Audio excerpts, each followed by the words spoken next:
Hi everyone. Present ఇస్కాన్‌కి వచ్చాను. అబిడ్స్‌లో ఉన్నటువంటిది.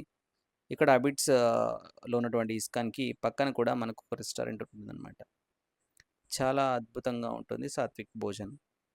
మనకు ప్రసాదం అనేది ఎక్కడికెళ్ళినా కూడా ముఖ్యం కదా! టెంపుల్‌కెళ్తే. సో, ప్రసాదం లేనిది మనం టెంపుల్‌కి వెళ్ళినా కూడా మనం ఏదో పోగొట్టుకున్నటువంటి ఫీలింగ్. సో, కాబట్టి ఇక్కడ ఇస్కాన్‌లో మనం తెలుసుకోవాల్సిన కొన్ని కొన్ని విషయాల గురించి మనం తెలుసుకుందాం ప్రెజెంట్. ఎక్కడికెళ్ళినా కూడా ఏదో ఒకటి నేర్చుకోవాలి, లైఫ్‌లో ఇంప్లిమెంటేషన్ చేయాలి అనేది అందరికీ ఉంటది. ఇస్కాన్‌లో మనం ఏది నేర్చుకోగలుగుతాం అంటే, వేదాల్లో ఉన్నటువంటి జ్ఞానం నేర్చుకోగలుగుతాం. సో, ఆ యొక్క తెలుసుకున్నటువంటి ఆ యొక్క నాలెడ్జ్‌ని మనం లైఫ్‌లో అప్లై చేయగలుగుతాం. సో, ప్రతి ఒక్కరు కూడా మనలాగే ఉంటారని కాదు. ప్రతి ఒక్కరికి డిఫరెంట్ థాట్స్ ఉంటాయి. డిఫరెంట్ గోల్స్ ఉంటాయి. వాటిని అచీవ్ చేసుకోవడానికి లైఫ్‌లో ముందుకెళ్తూ ఉంటారు. అయితే మనం మన ఆరోగ్యాన్ని, మన యొక్క మానసిక స్థితిని మనం స్టేబుల్‌గా పెట్టుకోవాలి అనుకుంటే, మనం కొన్ని మంచి పనులు, మంచి ఆలోచనలు, మంచి ఆహ్, మనుషులతో మనం స్నేహం చేయాలి. సో, ప్రతి ఒక్కరు కూడా వాళ్ళ యొక్క వేలో వాళ్ళు వెళ్తూ ఉంటారు. లేదంటే కొద్దిమంది అందరి వేస్‌ని ఫాలో అవుతూ ఉంటారు. ఇక్కడ ఏంటంటే మనకు నచ్చిన పనిని మనం చేయటం.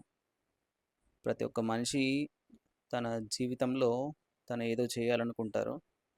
వస్తారు, చూస్తారు, వెళ్తారు. మళ్ళీ వస్తారు, చూస్తారు, వెళ్తారు. సో, ఇలానే మనం మన యొక్క జీవితంలో ఏది మంచి పని చేశాము అంటే కొన్ని మనం పేజీలనేవి ఉండాలన్నమాట. అవి మనం టెంపుల్స్‌కి వెళ్ళటం. సో, చాంటింగ్ అనేది చేయటం. మంత్రా చాంటింగ్.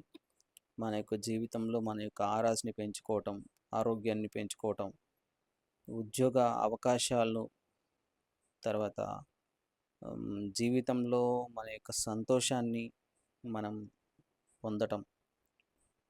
మనం ఈ యొక్క గురువు కానీ, మన యొక్క స్నేహితుడు కానీ, మన యొక్క వ్యక్తి ఎవరైతే మనకు అన్నీ తెలిసిన వాళ్ళు, అన్నీ ఉన్నవాళ్ళు అవుతారో వాళ్ళతో మనం స్నేహం చేయగలుగుతాం. సో, ఆయన ఒకరే నా జీవితంలో అయితే Krishna. So, he is one of my Guru, mentor and energy. Where I can go, he will definitely help me always. So hope you see next video. Thank you.